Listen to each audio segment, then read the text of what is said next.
We are just hours away from another party on the Parkway, and this one may be the biggest bash the city has ever seen. With 1 million people expected to attend tomorrow's Super Bowl victory parade, we've got your parade playbook tonight. Everything from riding SEPTA successfully to celebrating safely. It's Thursday night, and the big story on Action News is the countdown to tomorrow's huge event, and the city is pulling out all the stops to honor our Super Bowl champion Eagles. We have live team coverage tonight. Action News reporter Sharifa Jackson live at the Philadelphia Museum of Art, the focal point of the post-parade ceremony tomorrow. Leland Pinder is standing by to show you the Parkway layout. Meteorologist Adam Joseph has the chilly parade forecast. And Brianna Smith is talking with fans who traveled thousands of miles to be here. Well, let's start with Sharifa and the security measures that'll be in place. Sharifa. Yeah, Rick, by morning, this area will totally be transformed. Crews, they have been working nonstop to get everything ready, everything set. You see the barricades are up surrounding the area. In the distance, they're still setting up some of the chairs. So much work goes into this. An estimated 1 million people are expected at this parade, and police, they say they are ready for the crowd. We've watched all week as crews worked quickly to transform Center City for the Eagles Super Bowl parade. Tonight, cars are being towed and sidewalk barriers are in place. The 109 world flags along the Benjamin Franklin Parkway are now replaced with world champion flags, all ready for the hundreds of thousands of people like Chris Kingston. We wanted to take the kids down there just to kind of see what it looks like, all the green. To take over the area. We've done the Pope, we've done the celebration before, we've done the Phillies. We will be prepared on Friday to have our men and women deployed along the entire parade line. Police Commissioner Kevin Bethel spoke about the security plans earlier this week. Parade planners are using the 2018 parade as a guide, but authorities will factor in recent tragedies that have occurred across the globe. The route has to be just pristine and secure as that parade comes up. Philadelphia police will be out in full force. There will be drones and the police helicopter will be overhead. The city's emergency operations center is enacted along with mobile command posts. 3 EMS tents will be staffed by the Philadelphia Fire Department. Commissioner Kevin Bethel says they're ready to address any issue that may occur. We're going to be on the world stage, ladies and gentlemen, and people will be watching us. And all week, the city has told parade goers to have a plan and be prepared when you come out. You can see this group, they are extra early. They are ready to ride it out. They're excited for the parade. And just a quick tip for you, if you plan to come out here, make sure that you wear some shoes. You don't want to get dirty. Be prepared to walk a lot. And there's a lot of mud out here. Again, be prepared and wear shoes that you don't mind getting dirty. We're live from Aikens Over. Sharifa Jackson, Channel 6 Action News. Rick? All right, good advice. Thank you, Sharifa. As we mentioned, the city is expecting about 1 million people to line the parade route tomorrow from Broad Street to Aikens Oval, and officials are urging fans to use public transportation because of the crowds and road closures. That includes the Parkway, Kelly Drive, and the 30th Street off-ramp from I-76. Parking in much of the city will also be a challenge as spots will be limited.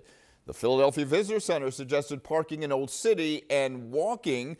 Also expect surge pricing on ride-hailing services like Uber and Lyft. Well, if you plan to take regional rail, make sure you have a loaded key card or a special one-day pass. Trains will be running inbound in the morning, but only stopping at a limited number of stations. Parking at those stops will also be in short supply. The Broad Street and Market Frankford lines will be running trains every 6 to 8 minutes. Those rides are free. Expect major bottlenecks when the ceremony ends, though, and everyone tries to leave at the same time. And this reminder, if you're coming from New Jersey, PATCO will also operate on a modified schedule for the parade. If you're taking the train into Center City, there will be limited service beginning as early as 4 a.m. tomorrow. And starting at 1 p.m., PATCO will transition to operating eastbound-only service from its 10th and Locust Street station.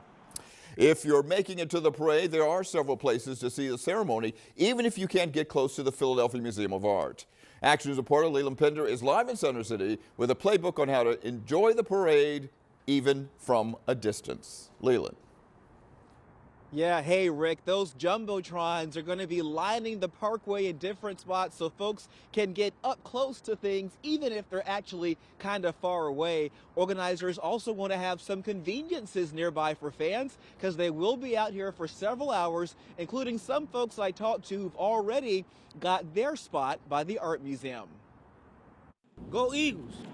Temperatures will be below freezing overnight, but that doesn't matter to Eric McClellan and Dyshawn Sanders. I figure I'll be here first so I can get me a nice spot so I can see the whole thing. They claim their spot near the art museum at 1:30 p.m. Thursday. They're not leaving until the Super Bowl 59 champion Eagles roll through. Just ready to party. Organizers expect 1 million people to line the parade route. It starts at Broad and Pattison in South Philadelphia, runs north to City Hall, and ends at the Philadelphia Museum of Art with a ceremony sure to captivate everyone in person and the millions more watching at home. The anticipation, really as exciting as the actual event. Fred Stein is among those running the show. He says more than 1,200 porta potties have been brought in. More than a dozen food trucks will line 22nd Street, and 14 Jumbotrons will be set up along the parkway so fans feel as close as possible to the action.